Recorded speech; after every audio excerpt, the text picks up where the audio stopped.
Okay, hello to all of you. Now let's discuss chapter number 3. So in this chapter we are basically going to talk about water. We're going to talk about the properties of water and why it's such an important uh, compound for um, for life. Okay, so let's talk about water. So basically, wherever the scientists they look for the signs of life, they look for the presence of water. Okay, so if the water is there, there are chances that the life exists there. So, and water is a very remarkable molecule, and that's what we are going to talk about. We are going to talk about, first of all, structure of water, which we discussed actually in chapter number 2 only. So we talked about the polar covalent bonds which are there in the water molecule, and how do the water molecules they connect with each other. They connect with each other by hydrogen bonding. And then we are going to talk about the properties of water. And water is another very important thing about water is it can exist in 3 different physical forms. Water can exist as a liquid, it can exist as a solid, as well as it can exist as a gas. So we have already discussed the bonding between water molecules. So this is one molecule of water. So you can see this is oxygen and these are 2 hydrogens. And oxygen is linked with hydrogen by a polar covalent bond. Here also there's another polar covalent bond, and these are all different water molecules. And these water molecules, they're connected to each other by hydrogen bonds. So the oxygen, which is covalently linked with this hydrogen, this oxygen which is covalently linked with this hydrogen, this oxygen gets attracted towards the hydrogen of this water molecule. So that results in the formation of a hydrogen bond. So hydrogen bond is a bond which is between hydrogen, and this hydrogen is getting attracted towards the oxygen of this water molecules. So hydrogen bonding is a bonding between water molecules. So so you can see here the hydrogen is forming hydrogen bond with oxygen. This hydrogen is also forming bond with hydrogen bond with oxygen. This oxygen is forming hydrogen bond with hydrogen, and this oxygen is forming hydrogen bond with this hydrogen. So these are all hydrogen bonds. So when we talk about water molecules, so there are 2 kinds of bonding. One is intramolecular bonding, another is intramolecular bonding. Intramolecular bonding is the intramolecular bonding is the bonding which is in between water molecule, and the bonds are polar covalent bonds, and between the water molecules there are hydrogen bonds. So basically we know the structure of water, and the most important thing to know about water is that we are going to talk about some of the very remarkable and unique properties of water. And the properties of water, those unique properties of water, are because of the hydrogen bonding. So hydrogen bonding is a bonding between water molecules, and all the unique and remarkable properties of water are because of the hydrogen bonding. So so this is a list of some of the important properties of water. So water has cohesive behavior, it has the ability to moderate temperature, expansion upon freezing, and versatility as a solvent. So cohesion is a property. Cohesion is a property in which the molecules of same kind they're linked with each other, and adhesion is a property in which the molecules of 2 different kind they are linked with each other. And because of the property of cohesion and adhesion, water is able to move in the plants against the gravity. So you can see here, this is a tree, and in this you can see how the water is rising in the tree. So basically you can see here, these are the water molecules, and these water molecules they're linked to each other by hydrogen bond. And when the molecules of same kind are linked to each other, that is called cohesion. And these water molecules, they're also connected to some of the molecules in the cell walls of these cells, which are basically forming these xylems through which the water rises. So the water molecules, they're also linked with the molecules which are present in the cell wall. This is called adhesion. So you can see here how these water molecules, they are forming, they're all linked with each other. Okay, so these water molecules, these are all linked with each other, and they are also linked with these molecules in the cell wall, and they form a kind of a column, and they rise up in the plants against the gravitational force. Surface tension is basically a property of water. It is because of the cohesion. So water has unusually high surface tension due to hydrogen bonding between water molecules. So basically in the water molecules, they are linked with each other by hydrogen bonds. So the water molecules, they're connected to each other. The water molecules are connected to each other by hydrogen bonds, and when the water molecules are connected to each other, they form a kind of a mat, okay, or they form a kind of a network or a lattice, and that is responsible for the high surface tension of water. And because these water molecules, they're all connected to each other and they form a kind of a mat, some of the insects, they can actually walk on the water. It's all because of high surface tension of water, and surface tension is because of cohesion. And cohesion is the property when molecules of the same kind, they are linked with each other. And in the case of water, these molecules, they're linked with each other because of the hydrogen bonds. Moderation of temperature by water. So water is basically able to absorb a lot of heat, and it can also give a lot of heat. So water can absorb a lot of heat as well as it can release a lot of heat. And it is all because of the property of water that water has a very high specific heat. So the specific heat of water, let me go here, then I'll come back on those terms. The specific heat of a substance is the amount of heat that must be absorbed or lost for 1 gram of that substance to change its temperature by 1 degree Celsius. So the amount of heat required to raise the temperature of 1 gram of water by 1 degree Celsius is the specific heat of water, and that is 1 calorie, which is quite high specific heat. Okay, so it is the amount of heat which is required to give it to 1 gram of water to raise its temperature by 1 degree Celsius, and that is 1 calorie. So water has quite high specific heat. That is why water can release a lot of heat as well as it can. So basically, water has very high specific heat.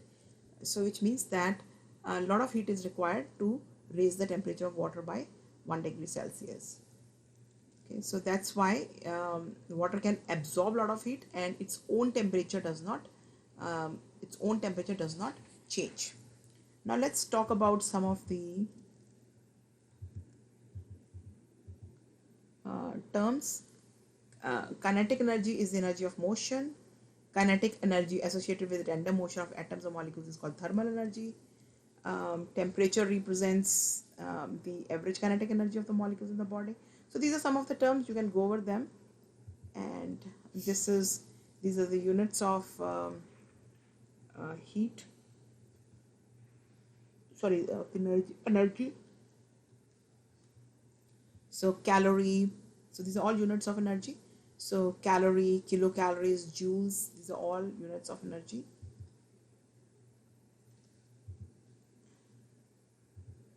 So you must have seen that the areas, like the coastal areas, there are very less temperature fluctuations. The reason is water, because near these areas there is lot of water. There is a lot of water, and because water has very high specific heat, so that is why these coastal areas, the temperature fluctuations are less. They usually have a constant temperature. Why? Because they're surrounded by water. Water has very high specific heat. So water can absorb a lot of heat and it can also give a lot of heat. Okay, so that is why, that's the way it maintains the temperature fluctuations. Water also has very high heat of vaporization. Water also has a very high heat of vaporization, and it is the amount of heat which is required to change the 1 gram of water to be converted into gas. So heat of vaporization is the heat of a liquid. Heat of vaporization is the heat a liquid must absorb for 1 gram to be converted to gas. So basically water, so you must have seen, like, sometimes during the summer, when you go outside you start sweating, and when the sweat evaporates, you feel cooling sensation. So why does why do we feel that? The reason is the heat of vaporization is high, so which means it's the amount of heat required to convert 1 gram of water to a gas. So your body has to spend heat to convert the sweat, which is your liquid water, into gas.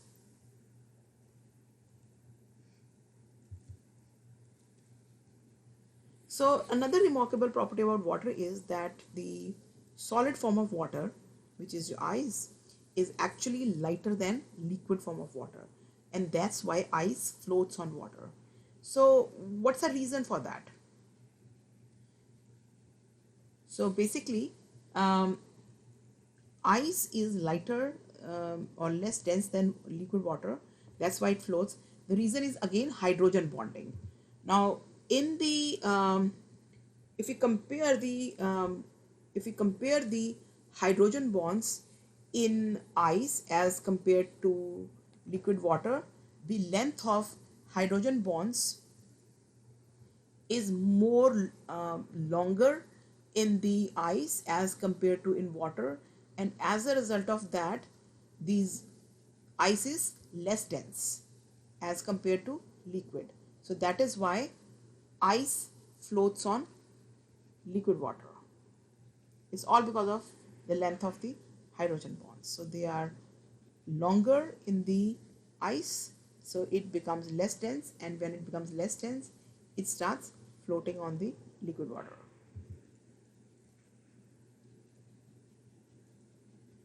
So when we discuss water, we need to also discuss global warming a little bit, because global warming is happening and the overall temperatures of water are increasing. So because of the global warming, when the average temperatures of water increase, so what are their benefits or what are their disadvantages? So basically it's seen that in the so because of the global warming, when the average temperature of these water bodies increase, they can actually they can have some good effects, like they can enhance the growth of phytoplanktons or some whales. But on the other hand, when the glaciers they melt, when the glaciers they melt because of the global warming, so for some of the animals like polar bear, walrus, those glaciers are actually their home. So these animals, they lose their home actually. It's all because of effects of global warming. Okay, water is a great solvent, which means you can dissolve a lot of things in water. So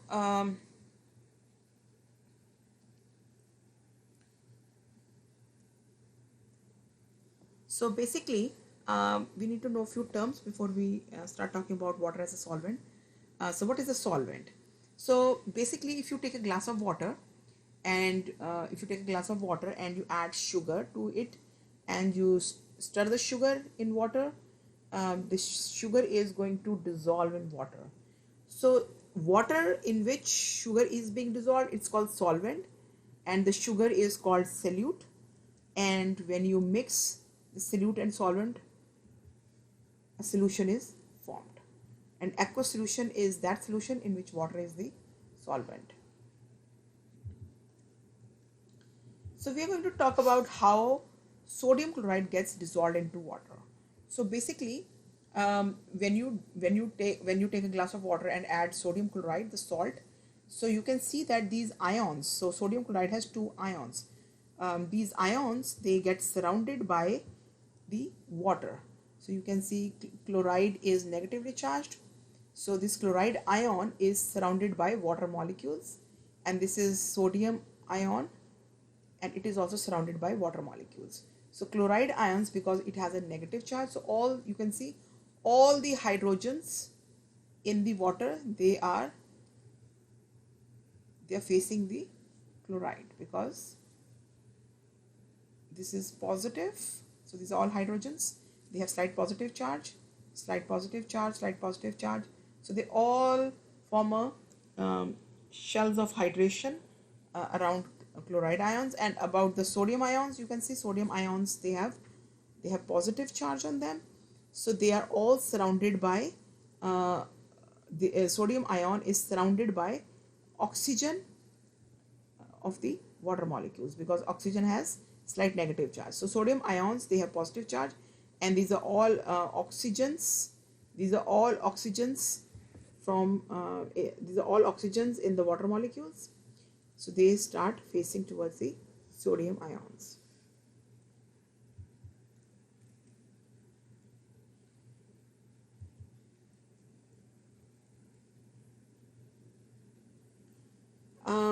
So this was when we talked about sodium chloride. So sodium chloride is a ionic compound. So we just talked about how an ionic compound is dissolved in water. So when an ionic compound is dissolved in water, each ion is surrounded by a sphere of water molecules called a hydration shell. Water can also dissolve compounds made of non-ionic polar molecules. Non-ionic. So we just talked about ionic molecule. Water can also dissolve non-ionic polar molecules. So in these big molecules, they have some regions which have polar regions, and that's the way they dissolve in these large polar molecules. They get dissolved in water.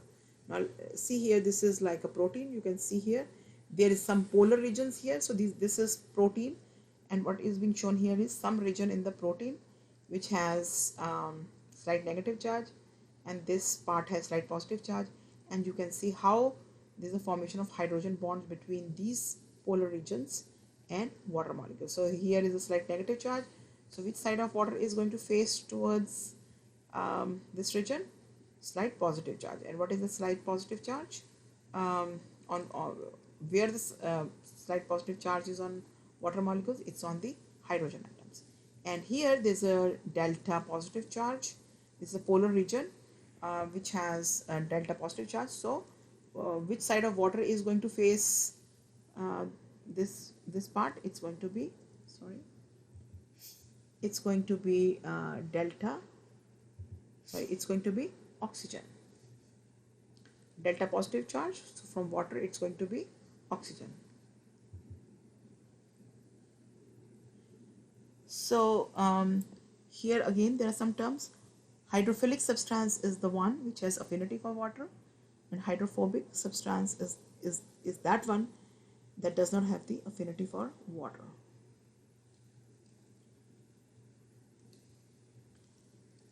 So water can dissolve a lot of things, but some of the things like oils, they cannot dissolve in water because they are hydrophobic.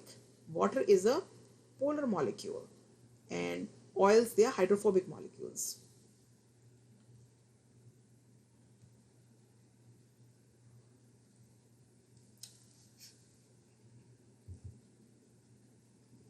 So as I said, wherever the scientists, they look for signs of life, they look for water.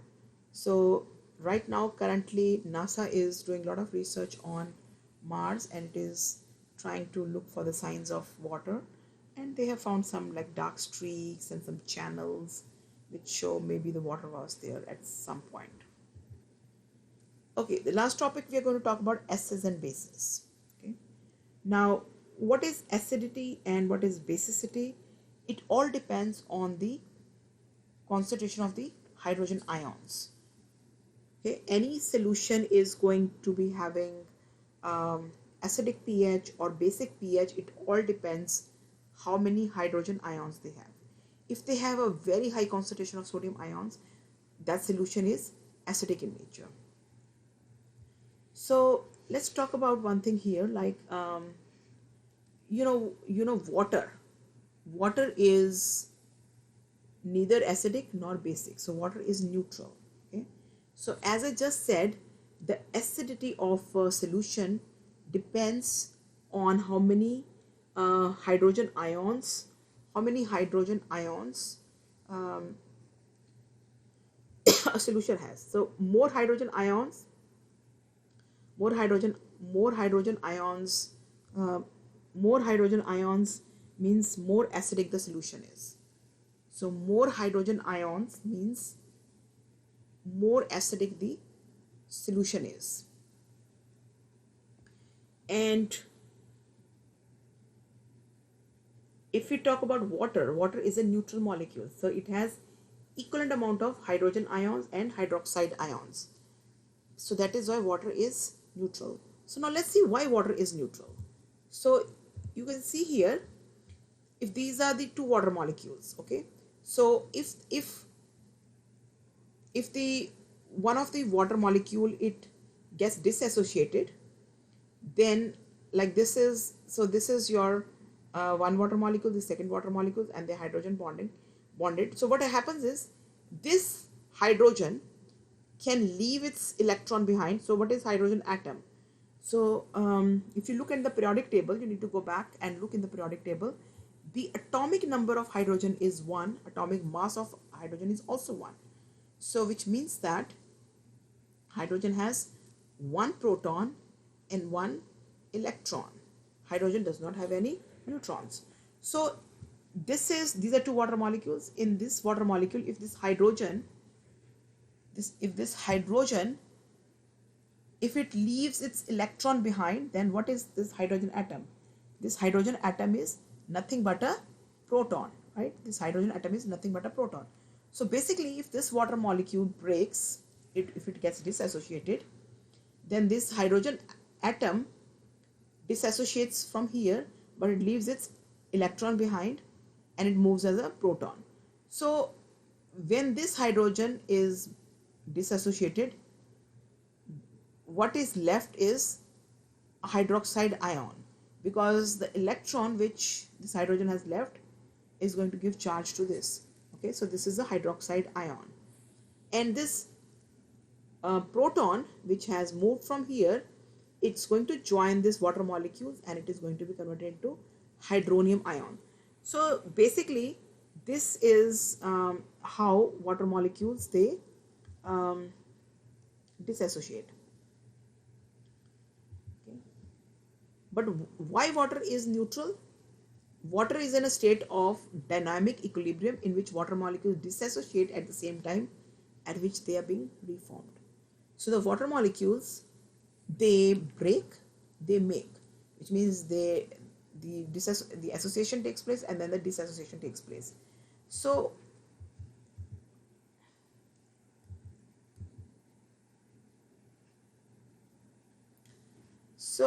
what is happening in water is, so as I said, if this water molecule breaks, right, so it leaves its electron behind, and how does it move? It moves as protons, and that proton is added here, it forms a hydronium ion. So remember that any solution is going to be acidic or basic. It all depends on the concentration of hydrogen ions. So when this hydrogen breaks from here and a hydrogen ion is formed, hydrogen when it breaks, it moves as a proton. So which means that when it breaks, proton is released. and although it goes joins this water molecule, which means that if that happens, the acidity should increase.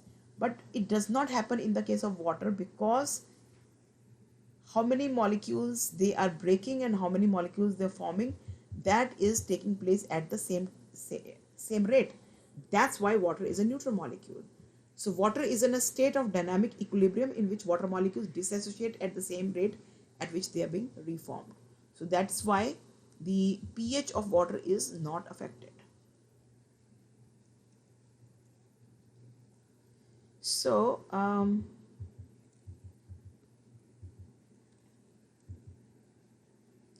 so the concentration of hydrogen ions and hydroxide ions are equal in pure water.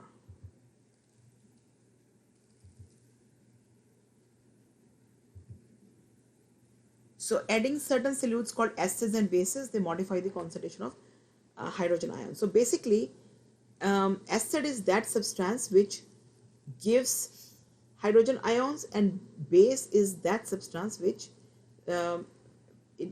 so acid is the one which gives it increases hydrogen ions concentration in the solution, and base is the one which decreases the concentration of hydrogen ions in the solution. So acid is a substance that increases hydrogen ion concentration. Base is a substance that reduces the hydrogen ion concentration of a solution. Strong acids and bases, they dissociate completely in water, and weak acids and bases, they reversibly release and accept back hydrogen ions.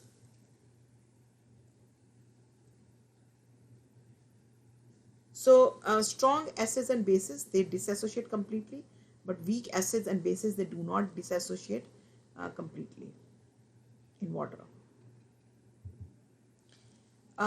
This is some very important equations or some of the formulas which you need to know, because you can get a lot of questions. So if you have to find the pH of a solution, so pH tells us how much acidic or basic a solution is, and pH word means power of hydrogen. So how much solution is acidic or basic, it all depends on the pH of the solution, and pH of the solution is calculated by this formula. So it's a negative log of hydrogen ion concentration. So if you know how many hydrogen ions are there in a solution, from there you can using this formula you can figure out the pH of the solution. So now if the hydrogen ion concentration is 10 to the power minus 7, then the pH is 7. So it's all you need to know what is the concentration of you need to know the concentration of the hydrogen ions in a solution, and from there you can figure out the pH. So this is the formula for pH. pH is negative log of hydrogen ions. So you plug in the value of hydrogen ions concentration here, and from there you can calculate the pH.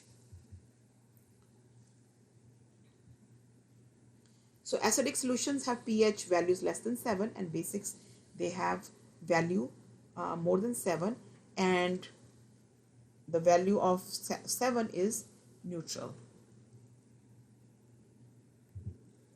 Here are some of the examples of different things which we use in our life. Like lemons, they have acidic pH. The Coca-Cola, the soda, it is also acidic. Our blood is at neutral pH, and this is bleach, which is in the alkaline range.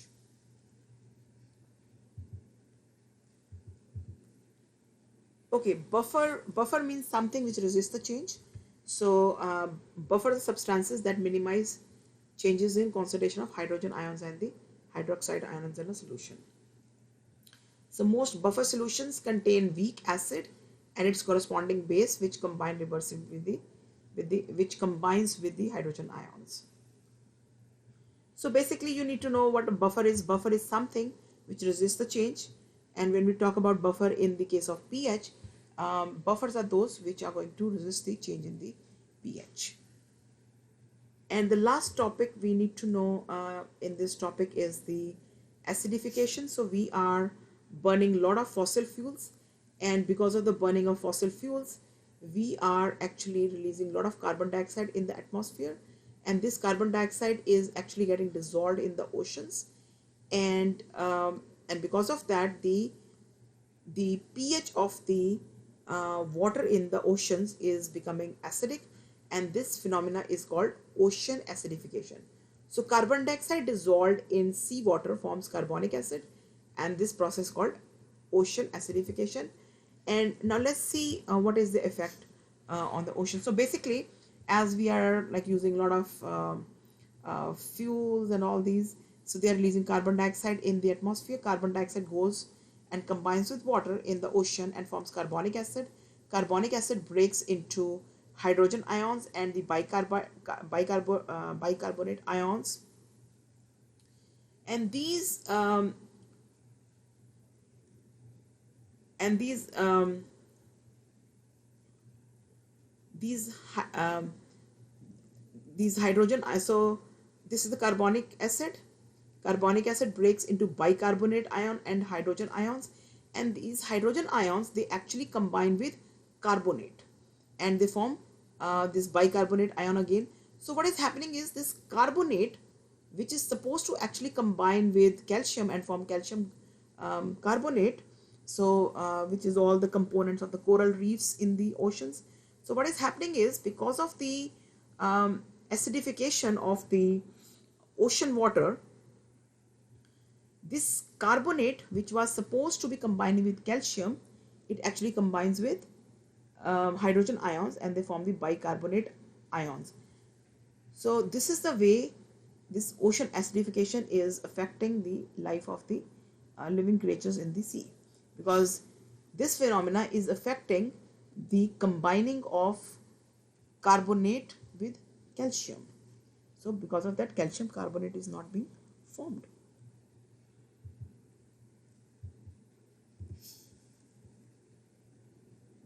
So seawater acidifies these hydrogen ions, they combine with carbonate, which I just said, to form bicarbonate. So carbonate is required for calcification, production of calcium carbonate by many marine organisms, including reef building corals. So this is the way this is the way that, because we are using so many fossil fuels, we are releasing a lot of carbon dioxide in the atmosphere, and from this example you can see how it is affecting these living organisms. Okay, or these are also affecting, we can say they are affecting the ecosystem, our ecosystems. Okay, that's all in chapter number 3. Please let me know if you have any questions.